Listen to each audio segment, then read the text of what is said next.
قل إن كنتم تحبون الله فاتبعوني يحببكم الله ويغفر لكم ذنوبكم والله غفور رحيم. السلام عليكم ورحمة الله وبركاته. الحمد لله رب العالمين. اللهم صل على محمد وعلى آل محمد. أما بعد فاتقوا الله عباد الله. സ്നേഹമുള്ള സത്യവിശ്വാസികളെ, സഹോദരി സഹോദരന്മാരെ, സുഹൃത്തുക്കളെ, രാജ്യത്തൊട്ടാകെയുള്ള ബാങ്കുകൾ ആളുകളെ വിളിച്ചുകൊണ്ട് ധാരാളം പ്രലോഭനങ്ങൾ ചൊരിഞ്ഞുകൊടുത്ത് അവരെക്കൊണ്ട് ക്രെഡിറ്റ് കാർഡുകൾ എടുപ്പിക്കുവാനുള്ള വലിയ പരിശ്രമങ്ങൾ സദാ അനുഭവിച്ചു കൊണ്ടിരിക്കുന്നവരും കേട്ടുകൊണ്ടിരിക്കുന്നവരുമാണ് നമ്മളെല്ലാവരും. ഈ ബാങ്കുകൾ നൽകുന്ന പ്രലോഭനങ്ങളുടെ കുരുക്കുകളിൽ കുടുങ്ങിപ്പോകുന്ന അനേകായിരം ആളുകൾ ഇന്ന് നമുക്ക് ചുറ്റുമുണ്ട്. എത്രയോ കാലങ്ങളോളമായി പലരോടും വായ്പ ചോദിച്ചിട്ട് കിട്ടുന്നില്ല എന്ന ന്യായവും പറഞ്ഞിട്ട് ബാങ്കുകൾ നമുക്ക് ക്രെഡിറ്റ് കാർഡുകൾ തരുന്നുണ്ട് നിർബാധം, അതുകൊണ്ട് അത് ഉപയോഗപ്പെടുത്തിയിട്ട് ഇനി തനിക്ക് ആവശ്യമുള്ളതെല്ലാം പർച്ചേസ് ചെയ്യാമല്ലോ എന്ന ഒരു ന്യായവും പറഞ്ഞുകൊണ്ടാണ് ആളുകൾ ധാരാളമായി അവരുടെ പേഴ്സുകളിൽ വിവിധ ബാങ്കുകളുടെ ക്രെഡിറ്റ് കാർഡുകൾ അടുക്കി വെച്ചിട്ടുള്ളത്. വളരെ ഗൗരവമല്ലേ സഹോദരങ്ങളെ? ക്രെഡിറ്റ് കാർഡ് എന്താണ് എന്നും അതുകൊണ്ടുണ്ടാകാൻ പോകുന്ന ദോഷം എന്താണ് എന്നും പ്രത്യേകിച്ച് ഈ ഒരു കാലഘട്ടത്തിൽ വളരെ വിശദീകരിക്കേണ്ടതുണ്ട് എന്ന് എനിക്ക് തോന്നുന്നില്ല. കാരണം ക്രെഡിറ്റ് കാർഡ് ഒരു തീയാണ്. ആ തീ തൊട്ടവർ പൊള്ളാതെ മടങ്ങിയിട്ടില്ല. അതാണ് അതിനെക്കുറിച്ച് ചുരുക്കി പറയാനുള്ളത്. എന്താണ് ഈ ക്രെഡിറ്റ് കാർഡ്? നമുക്ക് ബാങ്ക് കടം തരികയാണ്. ഒരു കാർഡ് നമ്മൾ ബാങ്കിൽ നിന്ന് വാങ്ങുന്നു, കാർഡ് ബാങ്ക് ഇഷ്യൂ ചെയ്യുകയാണ്. ആ കാർഡിലൂടെ നമുക്ക് എന്ത് ചെയ്യാം? ഒരു മാസമോ അല്ലെങ്കിൽ ഓരോ ബാങ്കുകളും നിശ്ചയിക്കുന്ന ഓരോ അവധിക്കിടയിൽ ഇത്ര തുക ബാങ്ക് നിശ്ചയിച്ചിട്ടുണ്ടാകും. അത്രയും തുകക്ക് നിങ്ങളുടെ അക്കൗണ്ടിൽ പണമില്ലെങ്കിലും ബാങ്ക് നിങ്ങൾക്ക് കടമായിട്ട് തരും. അങ്ങനെ ആ ബാങ്ക് തരുന്ന കടം ഉപയോഗപ്പെടുത്തിയിട്ട് നിങ്ങൾ എന്ത് ചെയ്യുന്നു? സാധനങ്ങൾ വാങ്ങിക്കൂട്ടുന്നു, പർച്ചേസ് ചെയ്യുന്നു. ബാങ്ക് നിശ്ചയിക്കുന്ന പ്രത്യേകമായ കാലയളവിനുള്ളിൽ അത് അടച്ചു തീർക്കുകയും അവർ നിശ്ചയിക്കുന്ന തുകയ്ക്ക് മാത്രം പർച്ചേസ് ചെയ്യുകയും ചെയ്താൽ ഇതുകൊണ്ട് യാതൊരു ഉപദ്രവവുമില്ലല്ലോ, നമുക്ക് കാര്യങ്ങളൊക്കെ പെട്ടെന്ന് വളരെ ഭംഗിയായി നടക്കുമല്ലോ എന്നാണ് പലരും ധരിച്ചു വെച്ചിട്ടുള്ളത്. സഹോദരങ്ങളെ, അങ്ങനെ ഈ ബാങ്ക് നമുക്ക് ഒരു ക്രെഡിറ്റ് കാർഡ് ഇഷ്യൂ ചെയ്യണമെങ്കിൽ അവർ ഒരു നിശ്ചിത തുക അവരതിന് വാർഷിക ഫീസായിട്ട് ഈടാക്കുന്നുണ്ട്. ഈ ഇടപാട് ട്രാൻസാക്ഷൻ നമ്മൾ ഈ കാർഡ് മുഖേന ബാങ്ക് തരുന്ന പൈസ, ബാങ്ക് തരുന്ന വായ്പ മുഖേന നമ്മുടെ ആവശ്യങ്ങൾ നമ്മൾ നടത്തുന്നു എന്നതിനുള്ള ഒരു ഫീസ്, അത് തന്നെയും ഒരു പലിശയുടെ രൂപത്തിലാണ്. ഒരു വാർഷിക ഫീസ് അവർ നമ്മളിൽ നിന്ന് ഈടാക്കുന്നുണ്ട്. ഇത്തരത്തിലുള്ള ക്രെഡിറ്റ് കാർഡുകൾ വാങ്ങുകയും എന്നിട്ട് നിർബാധം ആവശ്യത്തിനും അനാവശ്യത്തിനും ആർഭാടത്തിനും പൊങ്ങച്ചത്തിനും ഒക്കെ വേണ്ടി ഒരുപാട് സാധനങ്ങൾ അവർ വാങ്ങിക്കൂട്ടുകയാണ്. ഓരോരുത്തരുടെയും പേഴ്സുകളിൽ വിവിധ ബാങ്കുകളുടെ ക്രെഡിറ്റ് കാർഡുകളാണ് അടുക്കി വെച്ചിട്ടുണ്ടാവുക. എന്നിട്ട് ഇതിലൂടെ എന്ത് ചെയ്യും? കൃത്യമായി ഒരു മിനിമം തുക അടക്കാനുള്ള ഒരു ഡേറ്റ് ഉണ്ടാകും.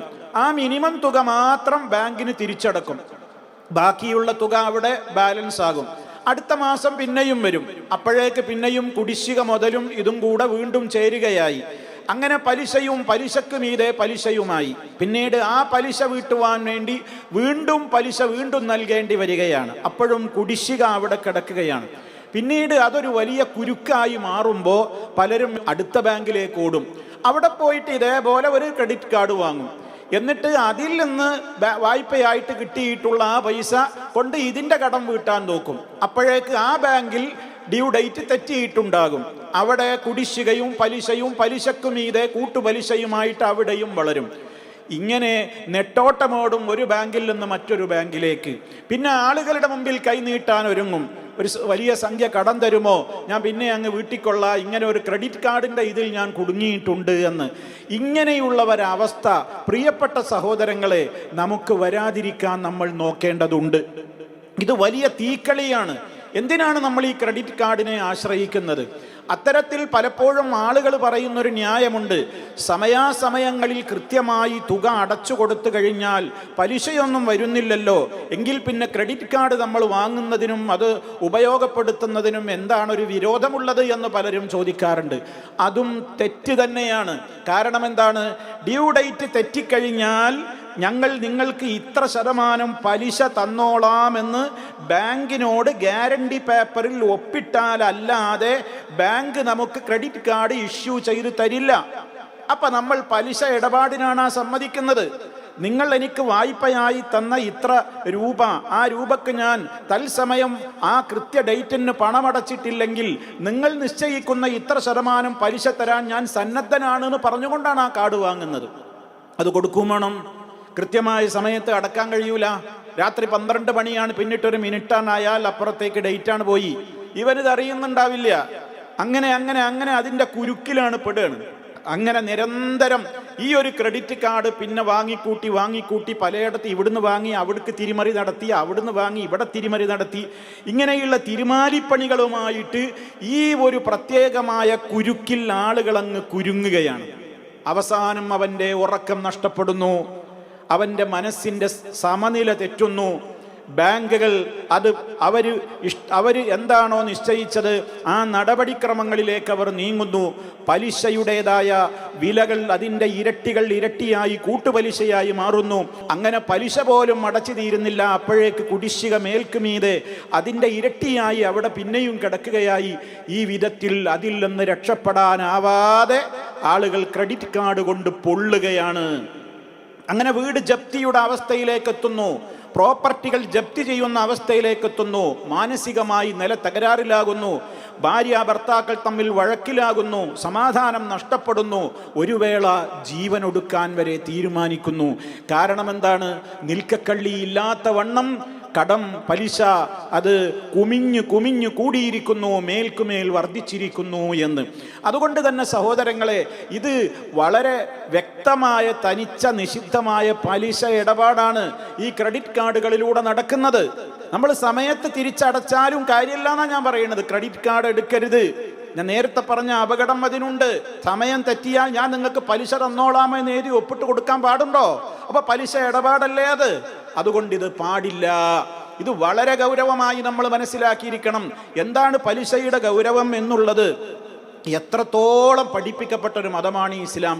പലരും ഇതിൻ്റെ സുന്ദര മോഹന വാഗ്ദാനങ്ങളിൽ അങ്ങോട്ട് കുടുങ്ങാണ്. ആളുകളെ കൊണ്ട് ഈ ക്രെഡിറ്റ് കാർഡ് എടുപ്പിക്കാൻ വേണ്ടി എല്ലാ ബാങ്കുകളും ഫോൺ വിളിച്ച് നിരന്തരം വലിയ വലിയ പ്രലോഭനങ്ങളാണ് നൽകിക്കൊണ്ടിരിക്കുക. നിങ്ങൾക്ക് റിവാർഡ് പോയിന്റ്സുകളുണ്ട്, ഞങ്ങളുടെ ഈ ബാങ്കിൽ നിന്ന് നിങ്ങൾ ഇത്ര ഈ രൂപത്തിലുള്ള കാർഡ് എടുത്തു കഴിഞ്ഞാൽ നിങ്ങൾക്ക് റിവാർഡ് പോയിന്റ്സുകളുണ്ട്, അതേപോലെ തന്നെ നിങ്ങൾക്ക് ക്യാഷ് ബാക്ക് പോയിന്റുകളുണ്ട് എന്നൊക്കെ സമൂഹത്തോട് പറയുന്നുണ്ട്. മാത്രമല്ല പലരും ഇന്ന് പലപ്പോഴും വലിയ അഭിമാനത്തോടെ പറയാറുണ്ട്, നമ്മളിപ്പോൾ എയർപോർട്ടൊക്കെ സാധാരണ സമയത്തിൻ്റെയൊക്കെ മുമ്പൊക്കെ നമ്മളാണ് പോകും. കാരണം നമ്മളെടുത്ത് ഇഷ്ടം പോലെ ക്രെഡിറ്റ് കാർഡുകളുണ്ട്. അവിടെ പോയിട്ട് നല്ല ലക്ഷറി ഫുഡ് വലിയ വില കൊടുത്തിട്ട് പുറത്തുനിന്നും അകത്തുനിന്നും ഒക്കെ കഴിക്കേണ്ട ഫുഡാണ് നമ്മൾ കേവലം 2 രൂപക്ക് കഴിക്കുന്നത്. ആഹാ, അങ്ങനെ ഉണ്ടോ? അപ്പോൾ പാവങ്ങളൊക്കെ ആലോചിക്കുകയാണ്, ഞാൻ എത്ര കാലമായി എയർപോർട്ടിലൂടെ യാത്രയാകുന്നു, ഈ നല്ല ഫസ്റ്റ് ക്ലാസ് ബിസിനസ് ക്ലാസ്സുകാർക്ക് ഒരുക്കി വെച്ചിട്ടുള്ള ലോഞ്ചിൽ പോയിട്ട് ഇഷ്ടം പോലെ മൂക്കുമുട്ടയെ ഭക്ഷണം കഴിക്കാമല്ലോ, നല്ല ലക്ഷറി ഫുഡുകൾ 2 രൂപ ഉണ്ടായാൽ മതിയല്ലോ, അതിന് ഈ ക്രെഡിറ്റ് കാർഡ് ഉപകരിക്കും. ഇതേപോലെയുള്ള വലകൾ എറിഞ്ഞിട്ടാണ് ബാങ്കുകൾ ആളുകളെ പ്രലോഭിപ്പിക്കുന്നത്. ആ ചതിയിൽ പെട്ടുപോകുന്നു. ആ കഴിക്കുന്ന ഭക്ഷണം അവന് ഹലാലാണോ? ഇല്ല. കാരണം പലിശാധിഷ്ഠിതമായ ഈ ക്രെഡിറ്റ് കാർഡ് നൽകുന്ന ആനുകൂല്യങ്ങളും നമുക്ക് എന്ത് തന്നെയാണ്, അനുഭവിക്കൽ നിഷിദ്ധം തന്നെയാണ് എന്ന് ഗൗരവത്തോടുകൂടെ നമ്മൾ മനസ്സിലാക്കിയിരിക്കേണ്ടതുണ്ട്. എത്രത്തോളം ഗൗരവമാണ് ഈ ഇസ്ലാം പഠിപ്പിച്ചിട്ടുള്ളത് പലിശയെ പറ്റി. അത് വൻപാപങ്ങളിൽ ഒന്നല്ലേ? സബുൽ മൂബിഖാത്തിലല്ലേ പലിശ എണ്ണിയിട്ടുള്ളത്. നമ്മുടെ കർമ്മങ്ങളെ മുഴുവൻ തകർത്ത് കളയുന്ന, നമ്മെ നശിപ്പിച്ച് കളയുന്ന, നമ്മുടെ ഇഹവും പരവും തകർത്ത് കളയുന്ന പാപങ്ങളിൽപ്പെട്ടതാണ് പലിശ. മാത്രമല്ല സാധാരണഗതിയിൽ വ്യഭിചാരത്തെക്കാൾ വലിയ തെറ്റെന്നാണ് പരിചയപ്പെടുത്തപ്പെട്ടത്. ഒരു മനുഷ്യൻ വ്യഭിചരിച്ചു എന്ന് സമൂഹം അറിഞ്ഞാൽ ആ മനുഷ്യൻ്റെ മുഖത്തേക്ക് ആളുകൾ എത്ര നിന്ദ്യതയോടുകൂടെയാണ് നോക്കാറുള്ളത്. അതേ അവസരത്തിൽ ആ വ്യഭിചാരത്തേക്കാൾ കടുപ്പമാണ് പലിശയുമായിട്ടുള്ള ചെറിയ ഇടപാട് പോലും എന്ന് വന്നാൽ, എന്നിട്ടും എന്താണ് ആളുകൾ ഇത്രത്തോളം ഈ ഒരു ക്രെഡിറ്റ് കാർഡ് സമ്പ്രദായത്തെയും പലിശയെയും നിസ്സാരമായി കാണുന്നത് എന്തുകൊണ്ടാണെന്ന് മനസ്സിലാകുന്നില്ല. ആളുകൾ അതൊരു വലിയ ക്രെഡിറ്റ് ആയിട്ടാണ് കാണുന്നത്. തൻ്റെ പേഴ്സിൽ ഒരുപാട് ക്രെഡിറ്റ് കാർഡുകളുടെ കൂമ്പാരമുണ്ട്, അതിങ്ങനെ വണ്ണം വെച്ചിട്ടുണ്ടാവും ഓരോരുത്തരുടെ പേഴ്സ്. പൈസ ഒന്നുമല്ല, ഓരോ ബാങ്കിൻ്റെ ക്രെഡിറ്റ് കാർഡ് ഇങ്ങനെ തിരികെ വെച്ചിരിക്കുകയാണ്. എന്നിട്ട് പർച്ചേസ് ചെയ്യുമ്പോൾ അവൻ കൗണ്ടറിൽ വരുമ്പോൾ അതിന്നിങ്ങനെ വലിച്ച് ഓരോന്ന് അങ്ങനെ കൊടുക്കുകയാണ്. മാത്രമല്ല സ്വർണം പോലും ഇതുകൊണ്ട് ആളുകൾ പർച്ചേസ് ചെയ്യാണ്. താൻ ഇച്ച ഹറാമല്ലേ? ക്രെഡിറ്റ് കാർഡ് ഉപയോഗപ്പെടുത്തിക്കൊണ്ട് ഗോൾഡോ സിൽവറോ പർച്ചേസ് ചെയ്യാൻ പാടുണ്ടോ? പാടില്ല. കാരണം ഇത് റെഡി ക്യാഷിന്റെ ഇടപാടല്ല. ഈ ട്രാൻസാക്ഷൻ നടക്കുന്നത് റെഡി ക്യാഷ് അല്ല, ഇത് കടമായിട്ടാണ്. അപ്പോൾ റെഡി ക്യാഷ്, റൊക്കം ക്യാഷ് കൊടുത്തിട്ടേ സ്വർണവും വെള്ളിയും പർച്ചേസ് ചെയ്യാൻ പറ്റുള്ളൂ. അത് റെഡി ക്യാഷിനെ നടത്താൻ പറ്റുള്ളൂ. ഇത് കടമാണ്. കടമായിട്ടുള്ള ക്രെഡിറ്റ് കാർഡ് മുഖേന ഉപയോഗപ്പെടുത്തിയിട്ട് ജ്വല്ലറികളിൽ നിന്ന് നമുക്ക് സ്വർണം അതുപോലെ തന്നെ വെള്ളി ഒന്നും നമുക്ക് പർച്ചേസ് ചെയ്യാൻ പാടില്ല. അതൊക്കെ നിഷിദ്ധമായ ഇടപാടുകളാണ്. ഇത് എത്ര പേർക്കറിയാം? ആരാണെന്ന് ഇതിനെക്കുറിച്ചൊക്കെ ചിന്തിക്കുന്നത്? നോക്കൂ നിങ്ങൾ, മഹാനായ നബി സല്ലല്ലാഹു അലൈഹി വസല്ലം പറഞ്ഞതെന്താ? ഖാല റസൂലുള്ളാഹി സല്ലല്ലാഹു അലൈഹി വസല്ലം ദിർഹമു റിബൻ, പലിശയുടെ ഒരു ദിർഹം, പലിശയുമായുള്ള ചെറിയ ഇടപാടാ പറയുന്നത്. പലിശയുടെ ഒരു ദിർഹം യഅ്കുലുഹു റജുലു, ഒരാളത് ഭക്ഷിക്കുന്നു, വഹുവ യഅലമുഹു, അറിഞ്ഞുകൊണ്ട് ഒരാൾ പലിശയുടെ ഒരു ദിർഹം ഭക്ഷിക്കുന്നുവെങ്കിൽ അശദ്ദു മിൻ 36 സനിയ, 36 തവണ വ്യഭിചരിക്കുന്നതിനേക്കാൾ കടുപ്പമുള്ളതാണ്. സുബ്ഹാനല്ലാഹ്. എന്താ ഈ കേൾക്കുന്നത്? അപ്പൊ നമ്മൾ പറയും ഞാൻ ദിർഹം ഭക്ഷിക്കുന്നില്ലല്ലോ, പിന്നെ ഈ ആനുകൂല്യങ്ങളൊക്കെ ഭക്ഷിക്കുന്നില്ലേ, ഉപയോഗപ്പെടുത്തുന്നില്ലേ? മാത്രമല്ല സഹോദരങ്ങളെ, അതുമായി ബന്ധപ്പെട്ടതിനെ എല്ലാം പാപത്തിൽ സമാനമാണെന്ന് പറഞ്ഞുകൊണ്ടല്ലേ അള്ളാഹുവിന്റെ റസൂല് ശപിച്ചിട്ടുള്ളത്. ലഅന റസൂലുള്ളാഹി സ്വല്ലല്ലാഹു അലൈഹി വസല്ലം ആകില റിബ വമുകിലഹു വകാതിബഹു വശാഹിദൈഹി വഖാലഹും സവാ. ഇമാം മുസ്ലിം റിപ്പോർട്ട് ചെയ്ത ഹദീസിൽ കാണാം, അള്ളാഹുവിൻ്റെ റസൂൽ ശപിച്ചിരിക്കുകയാണ്. ശാപം കിട്ടുക എന്ന് പറഞ്ഞാൽ എന്താണ്? അള്ളാഹുവിൻ്റെ റഹ്മത്തിനെ തൊട്ട് ദൂരത്തേക്ക് ആട്ടി ഓടിക്കപ്പെടുക എന്നാണ്. അതാണ് അള്ളാഹിൻ്റെ റസൂലിൻ്റെ ശാപം എന്നൊക്കെ പറഞ്ഞാൽ. ആരെ? പലിശ ഭുജിക്കുന്നവനെ, അത് മറ്റുള്ളവനെ തീറ്റിക്കുന്നവനെ, അതിൻ്റെ കണക്കെഴുതുന്ന ക്ലർക്കിനെ, അതിന് സാക്ഷി നിൽക്കാൻ വേണ്ടി ബാങ്കിലൊക്കെ പോയി ഒപ്പിട്ട് കൊടുക്കുന്ന ആളുകളെ, വഖാലഹും സവാ, അവരൊക്കെ ഈ കുറ്റത്തിൽ സമമാണെന്ന് നബി സല്ലല്ലാഹു അലൈഹി വസല്ലം പറയുമ്പോൾ ഇത് അള്ളാഹും റസൂലും നമ്മളോട് യുദ്ധപ്രഖ്യാപനം നടത്തുന്ന വിഷയമാണ് എന്നാണ്. സൂറത്തുൽ ബഖറ വളരെ കൃത്യമായി പറഞ്ഞു, ഫഅ്ദനൂ ബിഹർബിൻ മിനല്ലാഹി വറസൂലിഹി, അള്ളാഹുവിൻ്റെയും റസൂലിൻ്റെയും പക്ഷത്ത് നിന്ന് നിങ്ങൾക്കെതിരിലുള്ള യുദ്ധപ്രഖ്യാപനത്തെ പറ്റി അറിഞ്ഞുകൊള്ളൂ എന്നാണ് അള്ളാഹു വളരെ താക്കീതിൻ്റെ സ്വരത്തിൽ പറഞ്ഞിട്ടുള്ളത്. അള്ളാഹു റസൂലൊക്കെ നമ്മളോട് യുദ്ധം പ്രഖ്യാപിച്ചാൽ പിന്നെ നമുക്ക് ഈ ലോകത്ത് എവിടെയാ വിജയം കിട്ടുക, എവിടെയാ ബർക്കത്ത് കിട്ടുക, എവിടെയാ നമുക്ക് റഹ്മത്ത് കിട്ടുക സഹോദരങ്ങളെ? അപ്പം അത്രത്തോളം ഗുരുതരമായ നിലക്കാണ്. ഇനി ഇവിടെ പലരും ഉന്നയിക്കുന്ന ഒരു സംശയം, അല്ല മൗലവി നിങ്ങൾ ഈ ലോകം അറിയാതെ സംസാരിക്കല്ലേ? ഇന്നത്തെ കാലഘട്ടത്തിൽ പലപ്പോഴും പല ഇടപാടുകൾക്കും അതേപോലെ ധാരാളമായി യാത്ര ചെയ്യുന്ന അത്തരത്തിലുള്ള യാത്രക്കാർക്കുമൊക്കെ ചില ഇടപാടുകൾ നടത്തണമെങ്കിൽ ക്രെഡിറ്റ് കാർഡ് അല്ലാതെ ഒരു നിവൃത്തിയുമില്ല എന്നുള്ള വിവരം നിങ്ങൾക്കില്ലേ എന്ന് ചോദിക്കുന്നവരുണ്ട്. ആ വിവരമുണ്ട്. അത്തരത്തിലുള്ള ആളുകളോട് പറയാനുള്ളത്, നിങ്ങൾ അത്രയും നിർബന്ധിതമായ ഒരു സാഹചര്യമാണോ?